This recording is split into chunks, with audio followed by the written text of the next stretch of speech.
So, last but not the least, of course, our ate. Ate! Miss Lani Mercado.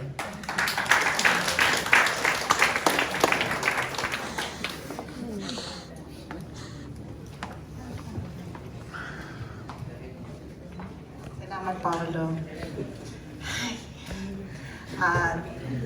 To Sloopy and Sneezy. Nagtataka rin talaga kung bakit yun ang pangalan nilang dalawa. Pero alam ko nicknames nyo lang yun. I just want to share with you two memorable text messages which I received from Nailolit. One was on April 10, which was a few days before my birthday, year 2023. Nag-message siya sa akin. Sa darating na birthday mo,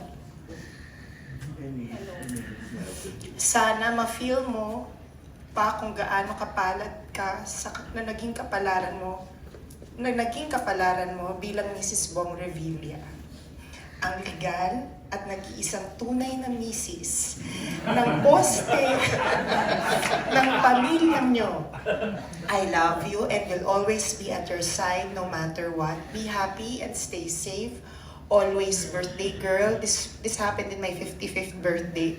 Kahit maputi na ang buhok mo, girl ka pa rin.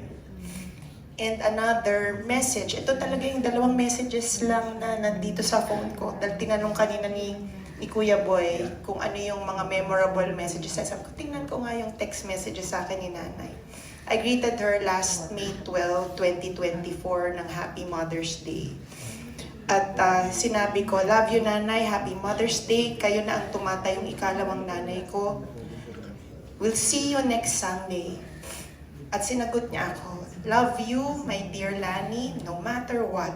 Talagang ako na ang nanay mo na ipaglalaban ka. Promise. We've always treated Nanay Lolit as I would always call her Secretary of National Defense. Kasi sa lahat ng bagay, kasi hindi naman palaban ng ugali ko, hindi ako nakikipag-away. I always keep silent. If ever I keep silent, siguro ilalabas ko na lang sa harap ng asawa ko.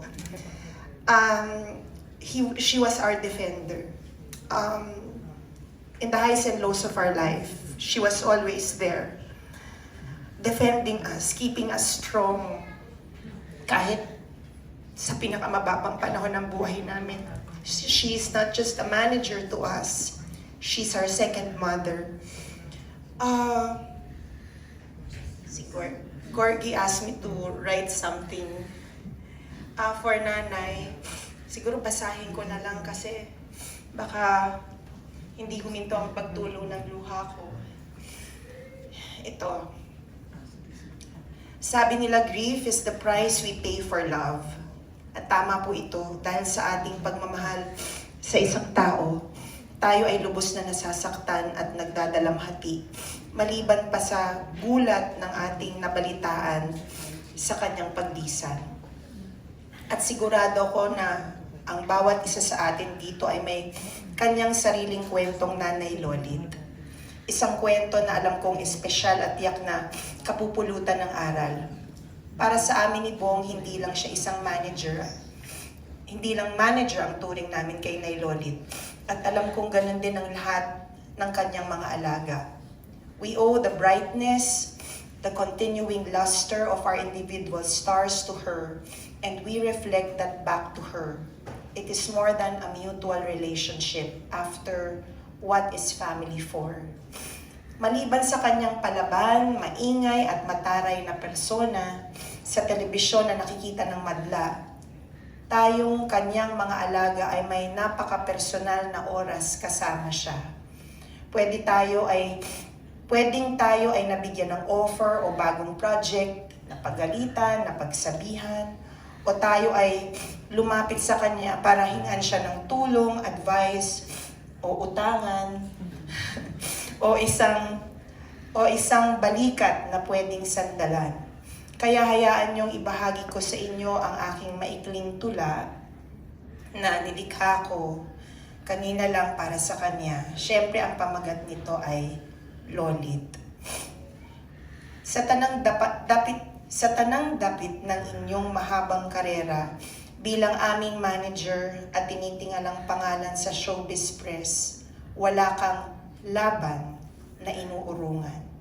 Maliban sa mga projects, ang iyong oras ang pinakamahalaga mong binigay sa amin. Sa tanang oras, pwede ka naming lapitan, sumbungan at hingahan ng aming saloobin. Sa hinaba-haba ng iyong staying power, ikaw ay tinuturing na leader at naging haligi pa ng entertainment industry at talent management. Inspirasyon ka sa amin ni Bong, pati na kay Lorna, kay Daboy, Boyet, Sandy, Tonton, Glidel, Alfred Ami, Benji, Gladys, Pauline, Paulo, Robert Ortega at Direk Chito. Dahil alam sa lahat ng sulok ng showbiz kung paano ka nag-manage.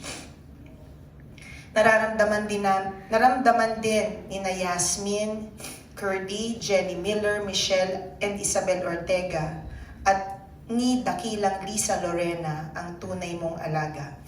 Wala kang kaparis, Nanay Lolit. Paalam, your earthly body may have left us, but you, your wisdom, and your legacy will live on. Nanay Lolit, until we see each other again. At sabi ni Gorgie, mag-iwan din daw ako ng dasal para kay Nay Lolit. Let us all remember that we are in the most holy presence of the Lord. Sigurahin natin tumayo po tayong lahat.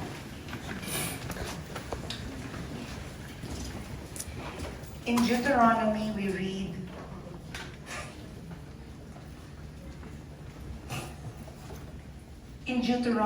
read, if you come across a bird's nest along your way, whether in a tree or on the ground, with baby birds or eggs, and the mother is sitting on the baby birds or eggs, do not remove the mother from her young. You must let the mother go, though you may take the young for yourself, so that things go well for you, and so you can prolong your life. And our nanay is now gone. God, we are all gathered here tonight in your name and celebrate the colorful and storied life of our beloved Nanay Lolit. Alam namin na iyong nilikha ang isang Lolit Solis para hindi lang magbigay saya, buhay at kulay sa mundo ng telebisyon at pinilakang tabing, kundi nagsilbing gabay, tanglaw at ilaw namin bilang kanyang mga alaga. Nanay Lolit, your wisdom and happy disposition will continue to serve as our inspiration. Maraming salamat, Panginoon, dahil aming nakadaupang palad, nakilala, at naging malaking parte ng aming buhay ang isang Lolit Solis na tumatayong pangalawang ina namin. We seek your divine presence and light as we grieve this great loss. In this time of mourning, help us draw strength from each other and take comfort in the fact that our beloved Nanay Lolit is now at peace. Her earthly journey has ended, and so we commend her spirit to you, Lord, and bring our beloved Nanay into your presence forever. Also give us acceptance and rest for ourselves. May we all be united one day in your love and join you in heaven. We ask this through Christ our Lord. Amen. Salamat po.